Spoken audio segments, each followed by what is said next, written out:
Assalamualaikum Bu Ari. Waalaikumsalam. Ada apa Bu Halimah?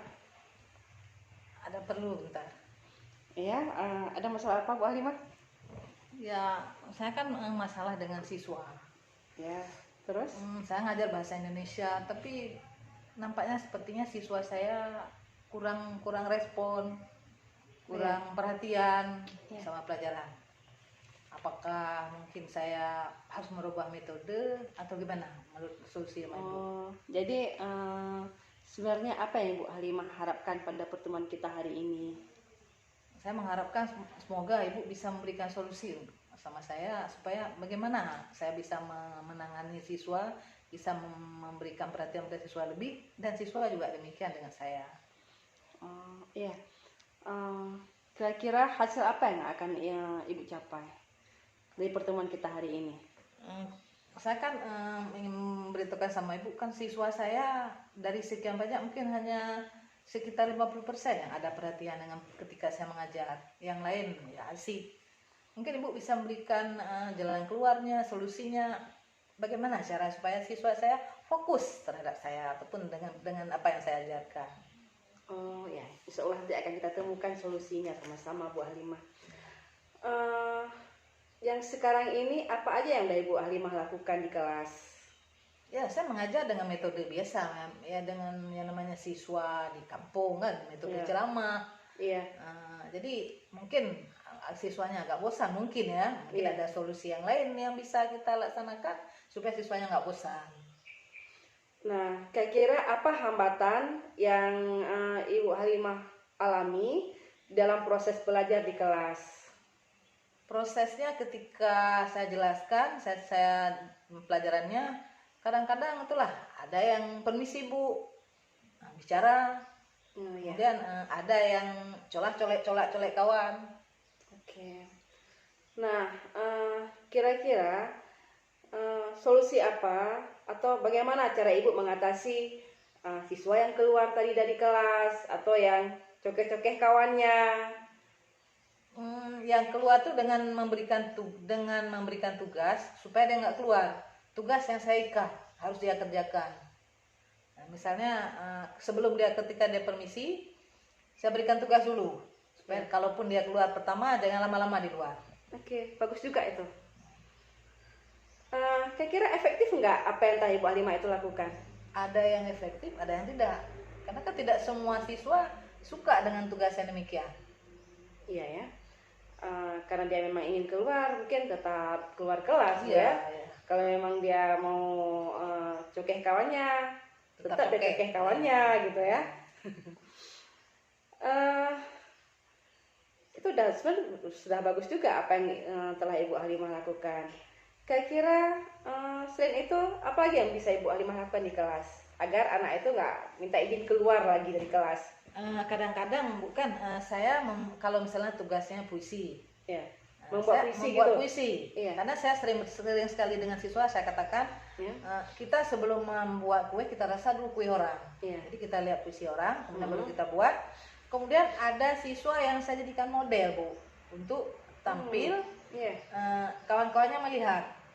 Tetapi kan ada juga Bu siswa yang nggak sepenuhnya mau untuk jadikan model karena dia beranggapan malu lah dan sebagainya. Atau barangkali Ibu punya solusi yang lain supaya mau siswa saya jadikan model untuk materi tersebut. Oke. Sudah bagus juga itu tindakan Ibu Halimah lakukan. Bisa untuk model. Cuma mungkin dari kepribadiannya itu masih malu tampil di depan ya bukan? Selain itu ada lagi Bu yang bisa Ibu lakukan di kelas? Ada, kadang-kadang kan materi tentang menyusun karangan.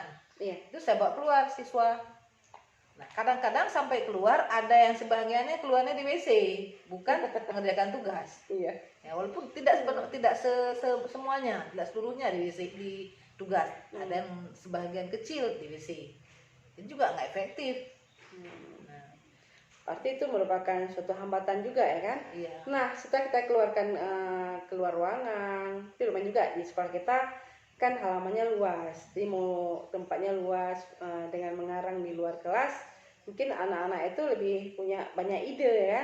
Bisa melihat burung, dia bisa menceritakan tentang burung, melihat tumbuhan, bisa menceritakan tentang tumbuhan. Ide yang bagus itu juga itu Bu Halimah, ide yang cemerlang ya.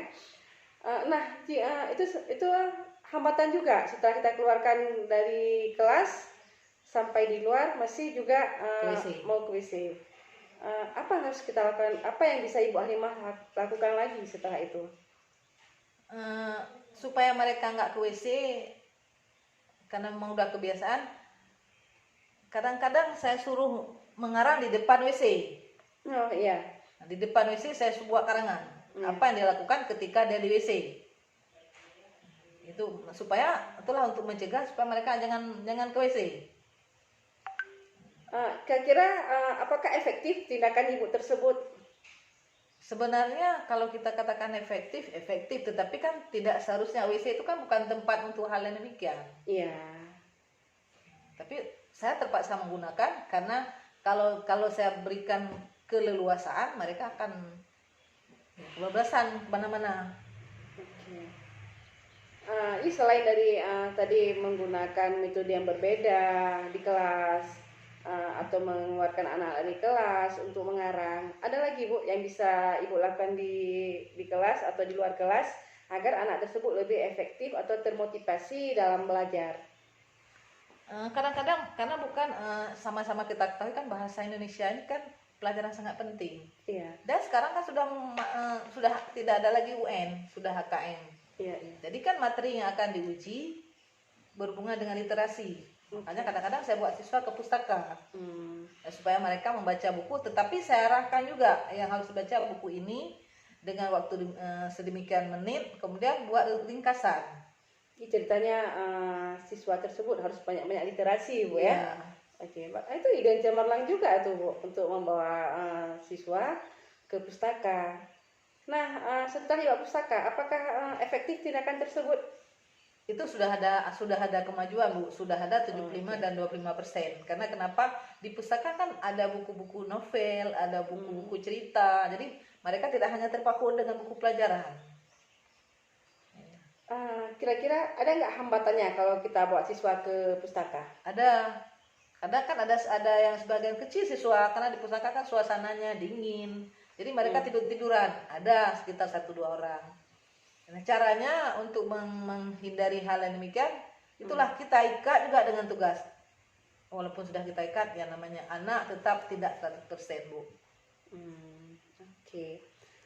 Nah, sebenarnya udah banyak yang Ibu Halimah lakukan dan sepertinya sebenarnya Ibu Halimah sudah menemukan solusi sendiri ya kan?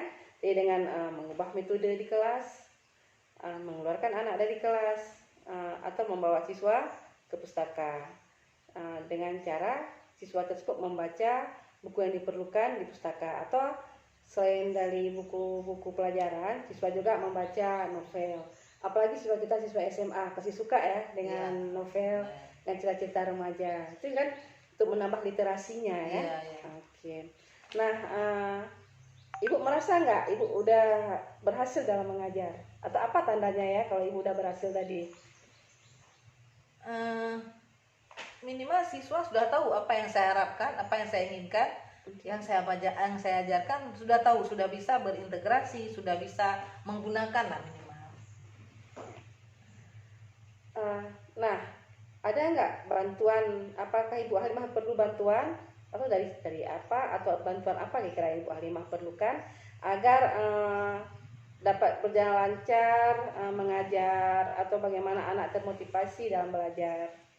Ada Bu, kalau misalnya kita belajar di luar Bu kan, itu yang sangat diharapkan piket.